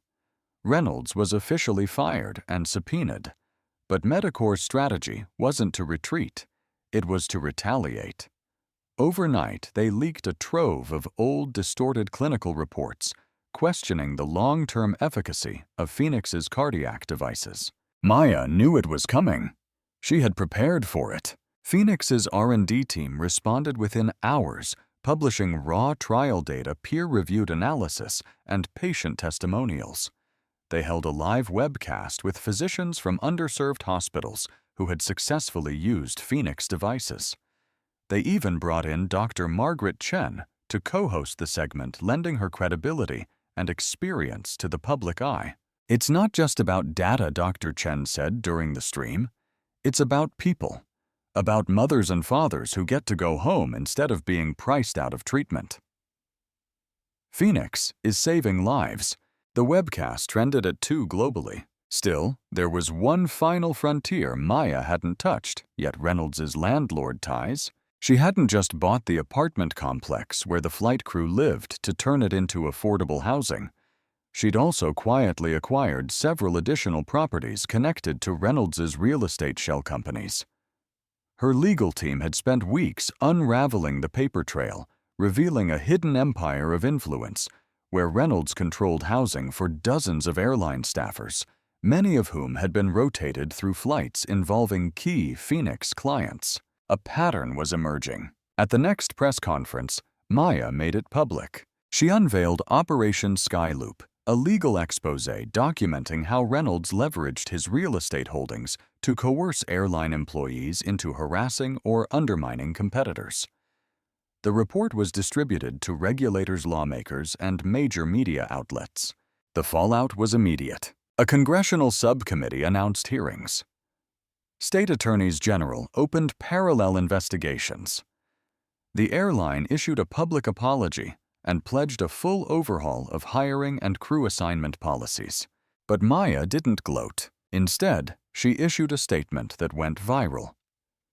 "This is not a victory lap. This is a warning. If you build your profits on prejudice, if you fuel your empire with intimidation, then the world deserves to see what your foundation is really made of." As the sun set, Maya finally allowed herself a moment of quiet. Alone in her office, she looked out at the city, the reflection of headlines flashing across nearby buildings. She had protected her merger. She had exposed systemic rot. But most importantly, she had cracked the spine of an industry-wide playbook that had never expected a black woman to fight back and win. As Maya stepped into the federal hearing chamber 3 days later, silence fell across the mahogany-paneled room. Cameras were mounted discreetly in the corners, and rows of press and public observers sat in rapt attention. The atmosphere was electric. This wasn't just about Phoenix Medical Technologies anymore. This was about exposing a systemic flaw in American corporate culture. Congresswoman Denise Hardin, chair of the Subcommittee on Corporate Ethics and Discrimination, gavelled the session to order. "We are here today to understand how a first-class ticket turned into a case of racial discrimination, corporate sabotage, and possibly the largest conflict of interest scandal in modern airline history." Maya adjusted the microphone in front of her. Her voice, though calm, resonated through the chamber with the weight of truth and hard-earned credibility. "I boarded that plane as a paying passenger," she began. "Not a CEO, not a public figure, just a black woman trying to reach a meeting that could change healthcare for millions. I was profiled, undermined, poisoned. Not because of any mistake I made, but because someone believed my presence didn't belong in a seat I paid for." Gasps echoed through the room as Maya laid out the events, calm, deliberate, unwavering. She didn't need drama. The facts were enough. The raw chicken, the overheard slurs, the falsified emergency landing, the evidence Reynolds tried to destroy, the footage that passengers recorded, and finally the email from an anonymous Medicor employee revealing even their own staff were disturbed by the company's tactics. Across the aisle, Franklin Porter, CEO of Medicorp, sat stone-faced beside his legal counsel, his corporate mask slowly unraveling.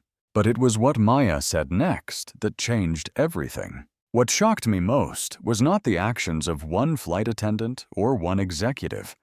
It was the silence of the system that enabled it. No one stepped in. No one asked questions. Because this system wasn't designed to protect people like me. It was designed to protect power. Congresswoman Hardin leaned forward. Dr. Washington, do you believe this was an isolated incident? Maya didn't hesitate. No. This was the result of a long-standing pattern. Racial bias wrapped in corporate policy. Sabotage hidden beneath professionalism. And if it could happen to me, someone with wealth access and a platform, imagine what happens to those without any of that. Hardin nodded slowly, turning to the committee. Let the record show that Dr. Washington is not only a witness, but a catalyst, and we will not let this testimony go unanswered. The next witness called was William Thornton. The retired civil rights attorney's voice carried a different kind of authority, seasoned, sharp, and unapologetic. This wasn't just racism, he stated. It was weaponized bias used by a corporation to neutralize a competitive threat. That makes it not just immoral, it makes it illegal. The hearing reached the climax when a surprise witness requested to testify James Peterson. The room murmured as the disgraced senior flight attendant walked slowly to the witness table. He looked thinner, humbled. Gone was the arrogance. What remained was regret. I allowed myself to become a tool, he admitted. At first, I justified it. I told myself I needed the promotion. I told myself it wasn't personal. But I knew what we were doing. I knew it was wrong. Dr. Washington showed more dignity under pressure than I've ever seen, and I thank her for not pressing charges against me directly, because I don't know if I could have lived with myself. Maya watched in silence. Real redemption didn't come from apologies. It came from transformation, and she sensed this was real. Outside, the hearing media swarmed with updates. News anchors called it the testimony that shook the industry. Across social media, hashtags like Flying While Black Healthcare, Not Hate, and Phoenix Rising exploded with support. But not everyone was cheering. Back at Medicor headquarters, internal memos leaked showing board resignations, investor panic, and federal subpoenas. Porter's name was being quietly removed from the company website. And yet, Maya wasn't celebrating. Not yet, because while the story had changed, the structure hadn't. Not fully. That evening, she gathered her team for a private strategy session. We've exposed one company, she said, but the issue is bigger. I want to create something permanent, a coalition. Healthcare leaders, ethical CEOs, patient advocates. A watchdog group for equity in corporate practice, not just for airlines or hospitals, for every industry. Kimberly was already ahead of her. We've received calls from 20 companies today offering support, public and private. Some want to fund it. Some want to join. Sandra Lopez added, and the DOJ wants you to consult on a new federal framework for corporate discrimination response policies. Your testimony moved them. Maya took a breath. For the first time in days, she allowed herself to feel the weight not as burden, but as purpose. She looked around the room. Let's not waste this moment. Because what started as a flight gone wrong had become something much more, a reckoning. 3 weeks had passed since the hearing that rocked Capitol Hill, and the ripples had become waves. Maya Washington sat at the head of a polished oak conference table, surrounded by leaders from 25 different companies, tech giants, medical innovators, even legacy airline executives. What bound them together wasn't profit or brand strategy. It was purpose. And it all began with a spoiled meal in first class. This isn't about revenge, Maya said, standing as the room quieted. It's about reprogramming the system that allowed this to happen. We're not here to fix public perception. We're here to fix public reality. The group nodded. Among them was Dr. Margaret Chen, recently appointed chair of the new Equity Oversight Board formed during the Westfield merger. To her right sat William Thornton, now serving as Maya's senior advisor on civil rights and corporate accountability. Their coalition had a name now, Equicore, a cross-industry alliance committed to eradicating discriminatory practices in both customer service and internal corporate culture. What began as a personal stand had become a national initiative. Across the table, a young executive from a logistics firm raised her hand. "Dr. Washington, we're on board with the mission, but how do we ensure companies don't just slap on a DEI label and keep doing business as usual?" Maya didn't flinch. "We build systems with teeth, certification programs tied to performance metrics, public scorecards, whistleblower protections that actually work. Real consequences for failure, not just PR nightmares, but revoked contracts, stripped partnerships, and blocked funding." The room murmured in agreement. This wasn't just a vision, it was a roadmap. As Equicore was formalizing, Skyline Airways had become a case study in transformation. Now, fully under the Phoenix Medical umbrella, its leadership team had undergone a top-down overhaul. New training modules on implicit bias, ethical conduct, and equity enforcement were developed based directly on the testimony from Maya's case. And for the first time in airline history, a passenger equity officer was appointed to every major route, ensuring immediate response to discrimination complaints. Flight crews were being reshaped, not just in staffing, but in culture. Maya had insisted on it. She didn't want symbolic change. She wanted measurable results. Meanwhile, Medicore was unraveling publicly and privately. Franklin Porter had resigned, citing personal health issues. Though insider reports indicated investor pressure and ongoing federal investigations, the DOJ had already launched a probe into corporate sabotage, and the SEC was now involved following allegations of market manipulation through insider information shared with airline staff. Stephen Reynolds, once the mastermind behind the in-flight conspiracy, had become a pariah. His emails were now evidence his apartment building leveraged as proof of coercion, and his smug bravado replaced by legal silence. Facing charges ranging from obstruction to criminal conspiracy, he had been advised not to speak publicly.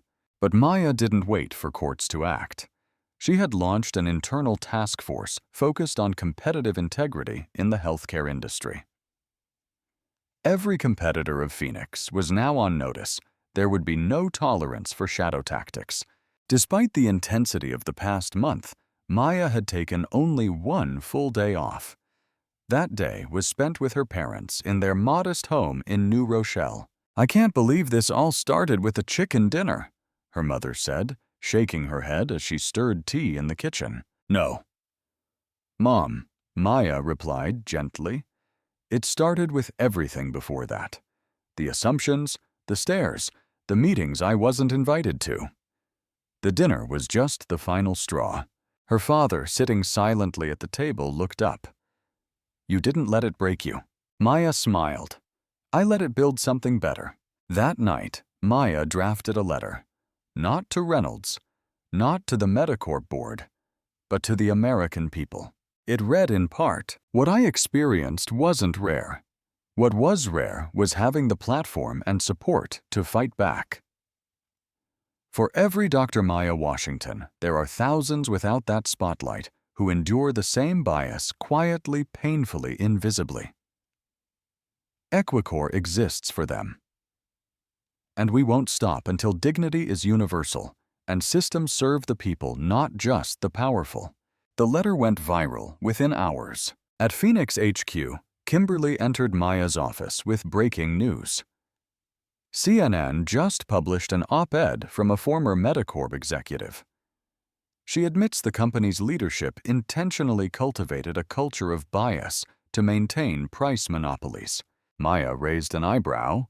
"Do we have her name?" "Yes. Julia Bradshaw. She's requesting a meeting." Maya nodded slowly. "Let's hear her out."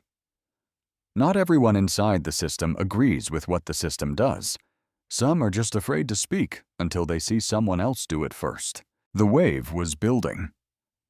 Across social media, people shared their own stories of first-class discrimination, coining the hashtag #SeatsWePaidFor. Hospital systems announced they were cutting ties with Medicorp. Airlines began internal audits. The dominoes were falling.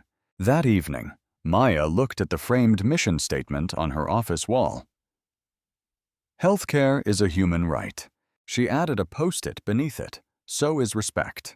The reckoning had begun, and it would not be quiet. The sun rose over Washington, D.C., casting golden light on the Capitol dome as Maya Washington stepped out of a black sedan and into the marble halls of power. Today, she wasn't just a CEO. She was the voice of a movement. Inside the chamber of the House Subcommittee on Health and Ethics, cameras flashed as representatives shuffled papers, murmuring to staff. The hearing room was packed: press, healthcare executives, airline regulators, civil rights leaders. All eyes were on Maya. Seated beside her at the witness table were William Thornton, Dr. Margaret Chen, and Devon from her communications team. On the nameplate before her, Dr. Maya Washington, CEO, Phoenix Medical Technologies. Chairwoman Eleanor Flores banged the gavel. "This committee will now come to order. Today, we hear testimony on systemic discrimination within regulated industries and corporate accountability during public service delivery." "Dr. Washington, you may begin." Maya adjusted the microphone. Her voice was steady. "Thank you, Chairwoman Flores, and members of the committee. Last month, while traveling for a business meeting that would have brought affordable medical devices to underfunded hospitals, I was targeted with racially motivated mistreatment in first class. This was not an isolated customer service failure. It was a coordinated act of sabotage involving airline employees, my business competitor, and an effort to halt progress that threatened corporate profit margins. Murmurs rippled through the room. Maya paused, then continued. "My case is just the tip of the iceberg. Across this country, people are denied fair treatment in transportation, healthcare, finance, based not on credentials or merit, but on perception, on race. And when those biases are weaponized by corporations, the consequences extend far beyond discomfort. They cost lives." She tapped a screen on the desk. A map appeared on the monitor's hospital coverage disparities across the U.S. These red zones represent regions without access to critical cardiac devices. The green zones represent where Phoenix Medical's new merger will change that. "We're not just talking about money, we're talking about survival." A congressman from Michigan leaned forward. "Dr. Washington, what evidence do you have that this discrimination was coordinated and not isolated to rogue employees?" Maya didn't blink. "I have recordings, text messages, housing contracts, and financial documentation showing that the airline staff involved were tenants of a property owned by the executive vice president of my competitor." All of this was submitted to the committee's records in advance. Chairwoman Flores nodded gravely. "It's been reviewed, and it's damning." Next to Maya, William Thornton added, "It's not only a civil rights violation, it's corporate espionage.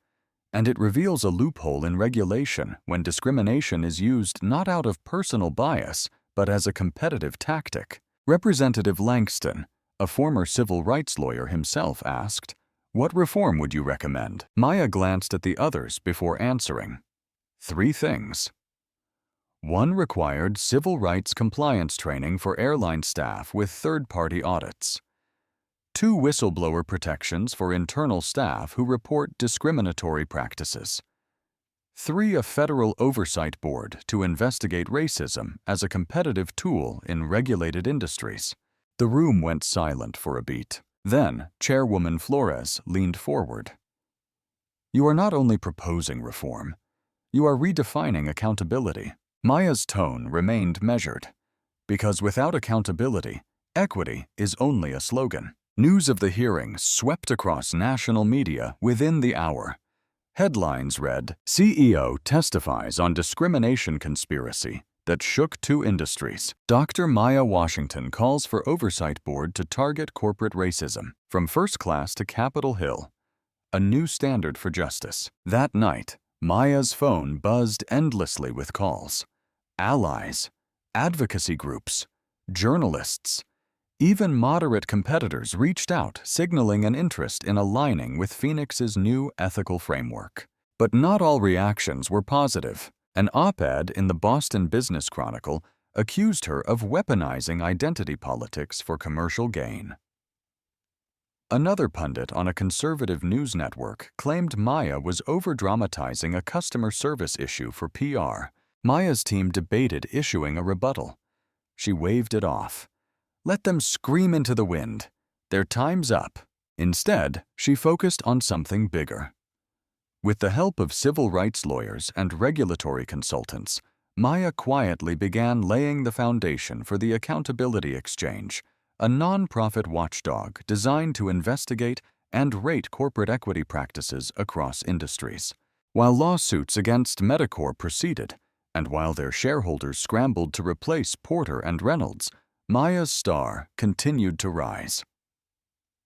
Not because she sought revenge, but because she modeled something stronger: justice with integrity. 2 days later, Skyline Airways unveiled their new slogan, "Under Phoenix ownership, every passenger matters." The unveiling included a new flight crew equity charter, mandatory DEI certification for all senior staff, and a restitution fund for past victims of proven discrimination. James Peterson, now a full-time inclusion training developer, gave his first public speech, tearfully acknowledging his past failures and sharing how the company's transformation helped him recognize the systems he once enabled. Public sentiment surged in Maya's favor again. For millions, she had become more than a CEO. She was a symbol of grace under fire of competence, facing contempt of strategy, defeating sabotage. She sat quietly in her office that evening, reviewing a thank you card sent by a teenage girl from Alabama. "My dad had heart surgery this week with one of your devices. He told me about you. I want to be like you when I grow up." Maya folded the card slowly and set it beside her graduation pen. The revolution hadn't just begun. It was accelerating. The news broke like an earthquake. Medicorp under federal investigation for conspiracy, racial discrimination, and corporate sabotage. Maya Washington watched the live press conference from her office, her assistant Kimberly standing just behind her, both women silent as the Department of Justice official took the podium. Effective immediately, a joint task force from the SEC and the Civil Rights Division will begin formal proceedings against Medicorp and associated individuals for orchestrating a scheme to obstruct a lawful business transaction through racially motivated actions and tampering with public transportation safety. The impact was swift. Stock analysts across networks adjusted their projections in real time. Medicorp's shares plummeted 27% in a single trading session. Shareholder calls flooded their headquarters. Protesters picketed outside their Boston office holding signs that read, "Healthcare, not hate, and patience over profits." Meanwhile, Maya's company Phoenix Medical Technologies reached all-time highs on the NASDAQ.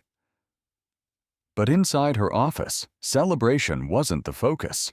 Strategy was. Medicorp's attempting a last-minute pivot, said Sandra Lopez, Phoenix's lead attorney, joining the team via secure video call. They've hired a crisis PR firm and are launching counter lawsuits. Mostly smoke and mirrors, but still a distraction. Maya nodded. "We'll stay the course.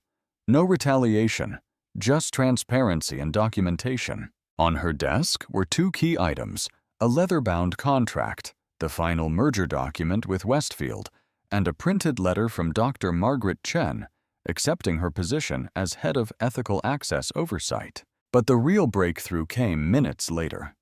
A whistleblower from inside Medicorp, previously anonymous, had just come forward on national television. "I was in the room when Stephen Reynolds planned the entire operation," the young compliance officer declared.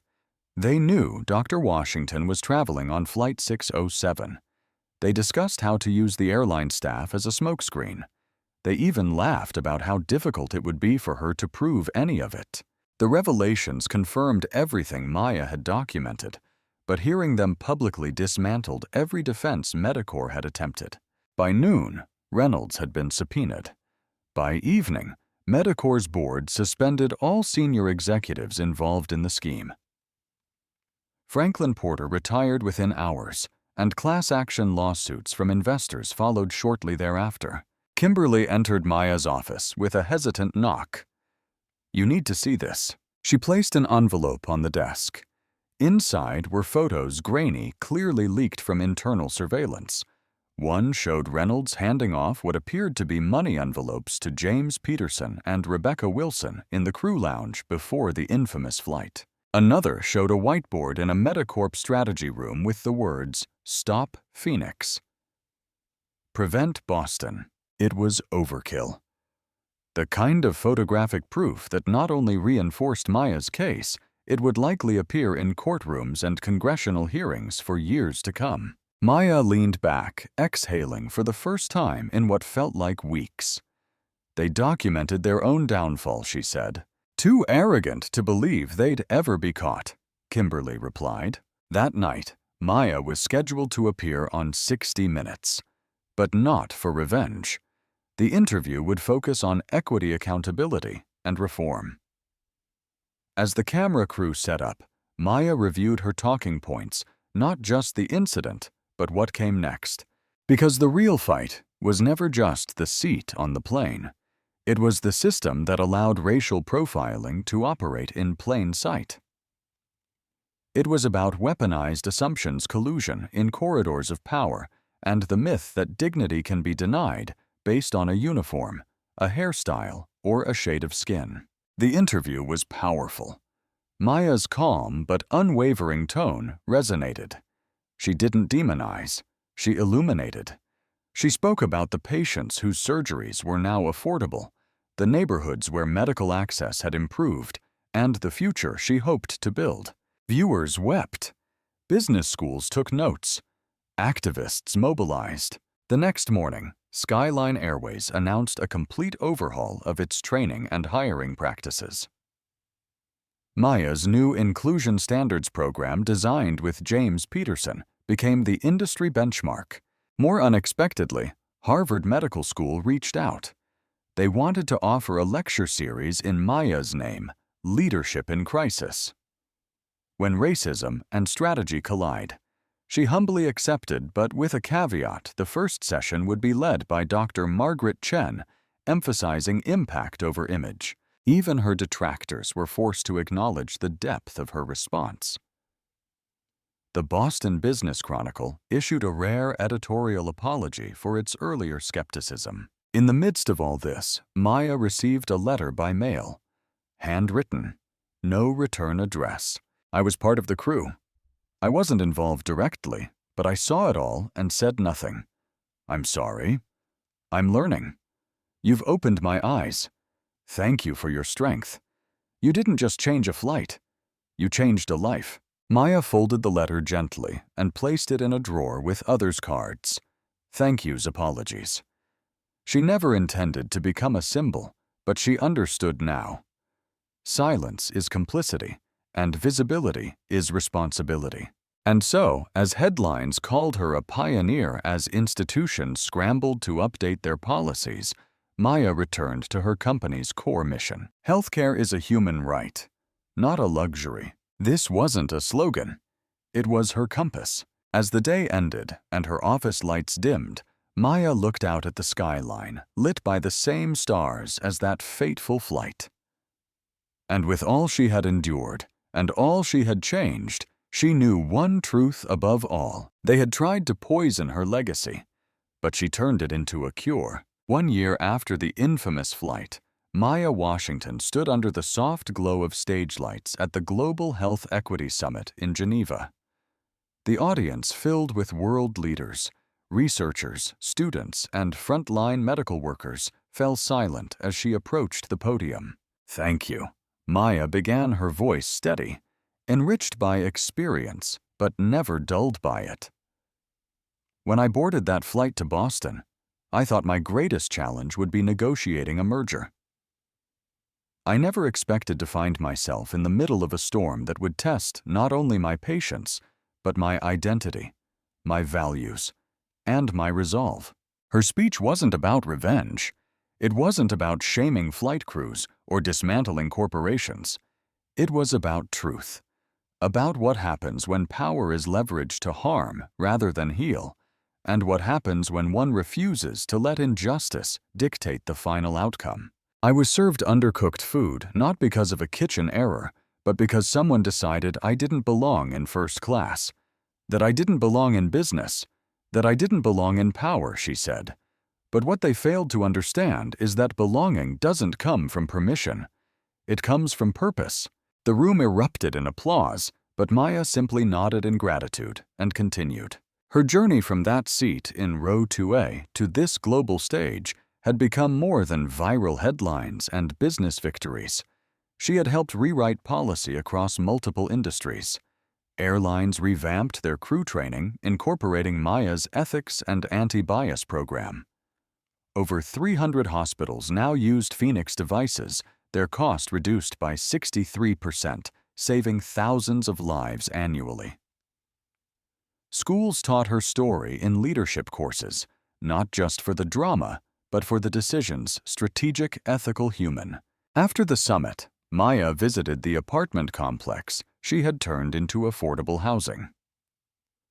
Formerly a tool of corporate coercion, it now housed over 40 healthcare workers from underrepresented backgrounds. She spent the afternoon with tenants listening to stories of second chances and dreams realized. James Peterson, once the flight attendant who handed her raw chicken with contempt, now ran the building's community outreach program. He greeted her with a handshake and a bowed head. "You gave me more than a job," he said quietly. "You gave me a way to make it right." Maya responded simply, "We all fail. What matters is what we do after." Months later, in a confidential DOJ briefing, Maya was informed that Medicorp's leadership, including Reynolds, had been formally indicted on multiple charges, including corporate sabotage, discrimination, and obstruction. Reynolds had accepted a plea deal. His influence dismantled his future uncertain. Maya didn't celebrate. Justice wasn't vengeance. It was responsibility restored. She had also quietly declined a proposed $40 million settlement from Medicorp, requesting that funds instead be directed toward building rural clinics in Appalachia, Detroit, and New Orleans. "I don't want a check," she had told the committee. "I want change." And change she got. Westfield's merger had not only expanded Phoenix's footprint, but had created a ripple effect across the industry. Other medical companies began reevaluating pricing models, accessibility programs, and leadership diversity. The healthcare system had not been transformed overnight, but the tide had turned. Aisha Blake, a young black biomedical engineer who joined Phoenix straight out of MIT, sent Maya a short message. "Because of your fight, I now work where I feel safe, where I feel seen." That Maya believed was worth more than any headline, but the part of the story few saw was what it had cost her.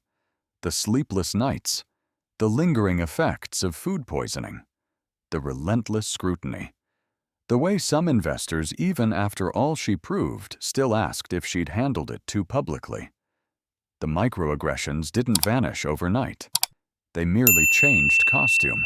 And yet, Maya never stopped. At Harvard Medical School, she helped launch a new institute, the Center for Equity in Healthcare Innovation, where she taught a quarterly seminar titled Power Under Pressure. In one of those classes, a student once asked Dr. Washington, "If you could go back, would you have done anything differently on that flight?" Maya paused. "I would have packed my own food," she joked lightly. The room laughed.